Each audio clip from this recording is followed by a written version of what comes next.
नमस्कार मित्रांनो, परत एकदा आपलं खूप खूप स्वागत आहे आपल्या सर्वांच्या लाडक्या महाडीबीटी स्कॉलरशिप ऑफिशियल या चॅनलवरती। आणि आज तुमच्यासाठी आपण घेऊन आलो स्पेशल आणि खास सुकन्या समृद्धी योजना। आता मित्रांनो, आपण बऱ्याच वेळेस ऐकले की सुकन्या समृद्धी योजनेमध्ये मुलीसाठी जे अकाउंट ओपन केलं जातं, ज्याच्यामध्ये भरपूर फायदे असतात आणि त्यांना 10 लाख रुपये मिळतात, 5 लाख रुपये मिळतात किंवा 7 लाख रुपये मिळतात, असं ढोबळमानाने भरपूर ठिकाणी आपण ऐकलेलं आहे की त्यांना अशा पद्धतीचं बेनिफिट मिळतं किंवा लाभ मिळतो।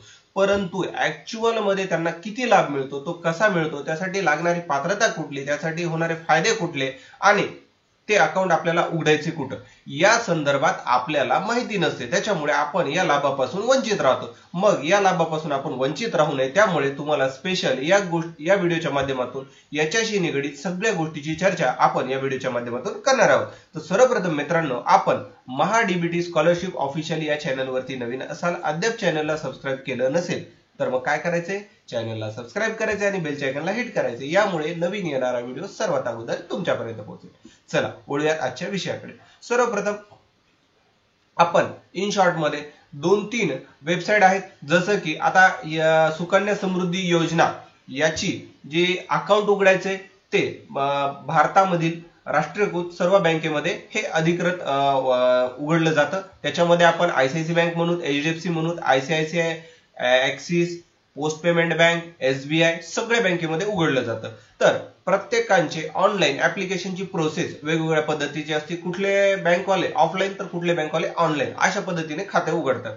तर सर्वप्रथम आपण याच्याबद्दल थोडीशी माहिती जाणून घेऊयात। आता बघा, सुकन्या समृद्धी योजना, ज्याला आपण SSY असं सुद्धा म्हणतो, ही भारत सरकारनं 2015 मध्ये चालू केली। आता यामागे भारत सरकारचा नेमका उद्देश काय होता की बेटी बचाव आणि बेटी पढाव हा एक उपक्रम होता। त्या अंतर्गत प्रत्येक मुलीला शिक्षण हे मिळावं, त्यासाठी ही एक योजना चालू केली होती। परंतु याला नंतर त्यांच्या लग्नासारख्या गरजेसाठी हा आर्थिक आधार देणं महत्वाचं होतं। त्यामुळे गव्हर्नमेंटने काय केलेलं आहे, याच्यासाठी त्याचा जो इंटरेस्ट रेट आहे तो किती दिलेला आहे ते आपण पाहूयात। सर्वप्रथम पहा, याच्यासाठी लागणाऱ्या पात्रता कुठल्या। आता बघा, पात्रता आल्याच्या नंतर याच्यामध्ये सुकन्या समृद्धी योजनेचा लाभ घेण्यासाठी काही निकष त्यांना ठरवलेत। आता सुकन्या समृद्धी योजना म्हणल्याच्या नंतर ही फक्त मुलींसाठी योजना आहे, तर त्यासाठी मुलगी असणं पहिले बंधनकारक आहे। त्याच्यामध्ये बघा, मुलीचं वय खाते उघडण्याच्या वेळी 10 वर्षापेक्षा कमी असावे। आता याला आपण समजून घेऊयात।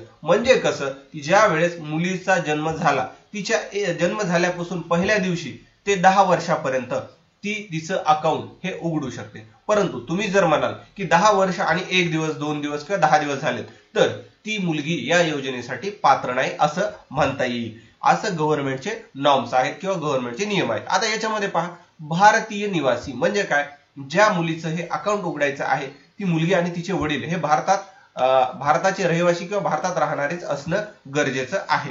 ठीक आहे। त्यानंतर आहे खात्यांची संख्या। आता याच्यामध्ये काय की एखाद्या व्यक्तीला जास्तीत जास्त 2 मुलीसाठी खाते उघडली जाऊ शकतात। जर एखाद्या व्यक्तीला 2 किंवा 3 मुली असतील तर त्यांना घरामध्ये, कुटुंबामध्ये फक्त 2 मुलीसाठीच हा लाभ घेता येऊ शकतो। त्याच्यामध्ये लिहिले, जुळ्या किंवा तिळ्या मुलीबाबत तिसरे खाते उघडण्याची परवानगी आहे।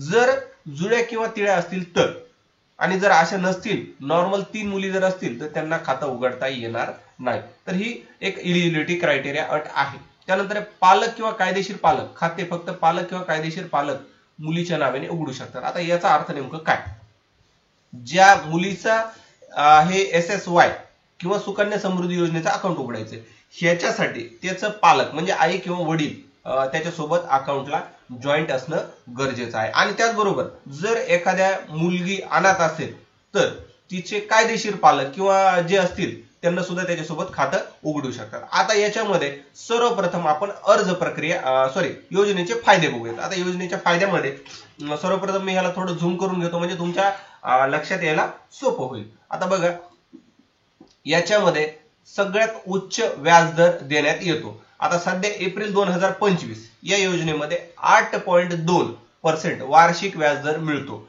जो की इतर बचत योजनेपेक्षा जास्त आहे। म्हणजे कसं बघा, आता तुम्ही कंपेअर करताल की मार्केटमध्ये, आता जसं की शेअर मार्केट आहे किंवा FD, वेगवेगळे म्युच्युअल फंड्स आहेत किंवा इक्विटी आहे, याच्याशी कंपॅरिझन नाही। आता त्याच्यामध्ये जर गेल्याच्या नंतर रिस्क असते माणसाची, पण हे जे आहे ही गव्हर्नमेंटची एक बचत योजना आहे, त्याच्यामुळे हे बँकेकडे देताय तुम्ही आणि ही 101% सिक्युअर्ड आहे, ह्याला कुठलाही प्रॉब्लेम येणार नाही. तुम्ही भरलेले पैसे हे तुम्हालाच मिळणार आहेत. त्याच्यामुळे ही योजनेचा व्याजदर जो आहे उच्च आहे. जसं की आता एखाद्या बँकेत तुम्ही एफडी केली तर एफडीचे नॉर्मली रेट असतात 5%, 6%, 7% आणि मॅक्झिमम 8%. तर ही तुम्हाला 8.2%चा व्याजदर देते.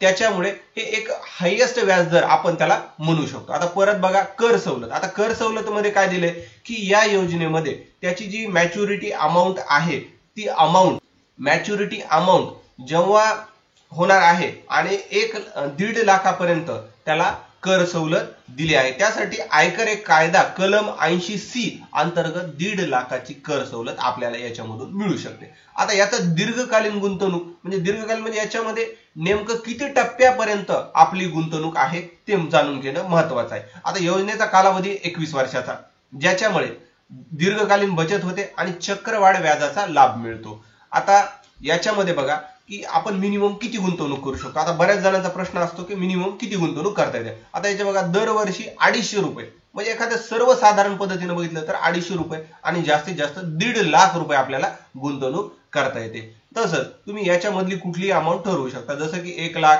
1,20,000, 70,000, 60,000 असं काय जे ठरवायचं तुम्ही ठरवू शकता. परत याच्यामध्ये हस्तांतर सुविधा आहे की ट्रान्सफर, एखाद्याला वाटलं की हे माझं खातं मला आता ट्रान्सफर करायचे तर ते कोणत्याही बँकेत किंवा पोस्ट ऑफिसमध्ये तुमचं खातं ट्रान्सफर करू शकतात. त्याचबरोबर शिक्षणासाठी जर तुम्हाला वाटलं की आता माझे काही पैसे मला शिक्षणासाठी काढायचे आहेत, पण हे कधी निघणार आहे तुम्हाला 18 वर्ष पूर्ण केल्याच्या नंतर आणि तेही 10वी उत्तीर्ण केल्याच्या नंतर, ज्याच्यामध्ये तुम्हाला 50% रक्कम शिक्षणासाठी काढता येते. आणि ही गव्हर्नमेंटची योजना असल्यामुळे तुमचे पैसे 100% सुरक्षित आहेत. आता आपण जाणून घेतलं की योजनेची पात्रता काय, योजनेचे फायदे काय. आता अर्ज प्रक्रिया कशी याच्या संदर्भात थोडी माहिती जाणून घेऊया.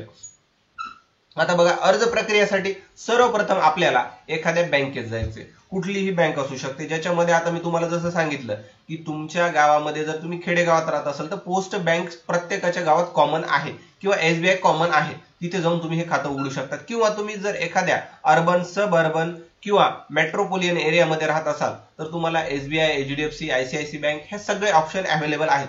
तिथं जायचंय आणि त्यांचा ऑफलाईन फॉर्म घेऊन तो ऑफलाईन फॉर्म तुम्हाला भरायचा आहे, ज्याच्यामध्ये मी तुम्हाला सांगितलेल्या पद्धतीनं मुलीची माहिती, वडिलांची किंवा आईची माहिती किंवा कायदेशीर पालक जे असेल त्याची माहिती त्या फॉर्म मध्ये भरायची आहे. त्याच्यासोबत तुम्हाला लागणारे कागदपत्रे कुठली, त्याच्यामध्ये जन्माचा दाखला कुणाचा, मुलीचा, वडिलांचं ओळखपत्र ज्याच्यामध्ये आधार कार्ड, पॅन कार्ड आणि मतदान कार्ड या तिन्हीपैकी कुठलेही डॉक्युमेंट येऊ शकतं.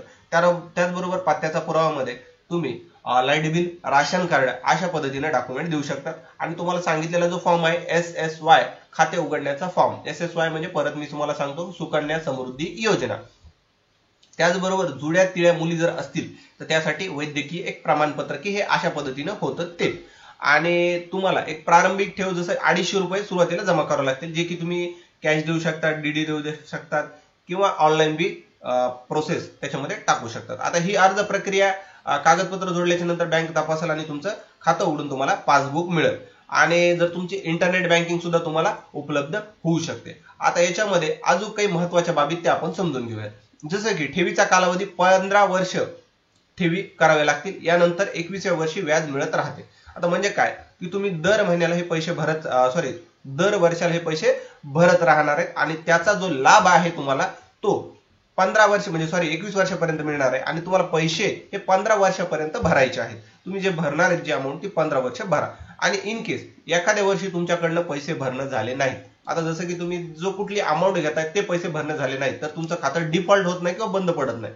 त्यासाठी तुम्हाला 50 रुपयाचा एक दंड आकारला जातो आणि त्यानंतर खातं परत सुरळीत चालू होतं. आता अकाली बंद, जर मुलीच्या लग्नासाठी 18 वर्षानंतर किंवा अत्यंत गंभीर परिस्थितीमध्ये जसं की वैद्यकीय आणीबाणी असेल तर खातं बंद सुद्धा करता येऊ शकतं.